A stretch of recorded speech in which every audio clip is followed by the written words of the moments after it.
لارەکانی هەفتەی هەشتەمی خولی نایابی کوردستان یانەی هەندرێنی پێشەنگ لەسەر یاریگای خۆی پێشوازی لە ڕانیە کرد.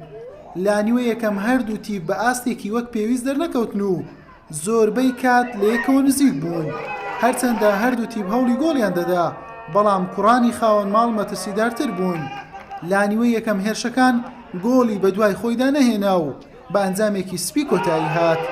لانیوەی دووەم هەندرێنی خاوەن ماڵ باشتر دەبیندرا، چەند جارێک ویستی شکاندنی بربەستی یەکسانی هەبوو، بەڵام هێرشەکانی نەبوونە مەترسی ڕاستەقینە لەسەر گۆڵەکەی ڕانیە.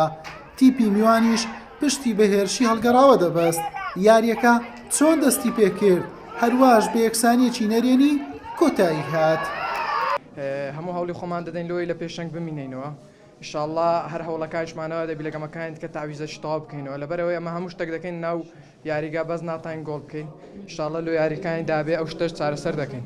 یاریەکەتان بینی ینی دەرفەتی واتیان نەبوو، ئێمە دەمانتوانی ینی ئەو هەجمە مرتەدانە ئەو هێرشە پێچەوانانە بتوانین ینی چارجا ئێمە خۆمان و گۆڵ دەڕۆیشتین گۆڵمان نەدەکرد. سوپاس بۆخوا خاڵێکش لە ناو هەندرێن باشە خراپ نییە، بەڵام ئێمە نایبینەوە هۆکار بە حقیقەت ئەمن گشتی لە ئەستۆی خۆم دەگرم. یاریزان هیچ تاوانێکی نییە، هیچ هۆکارێک نییە. بەم شێوێ هەندرێن بۆ خاوەنی 16 خاڵ و بۆ ئەم هەفتەیەش پارێزگاری لە پێشەنجی خولەکە کرد. ڕانیەش بەدە خاڵ بە کاتی لە خانەی چوارەمی ڕیزبەندیە. حوسێن محەممەد کەناڵی پێام هەولێر.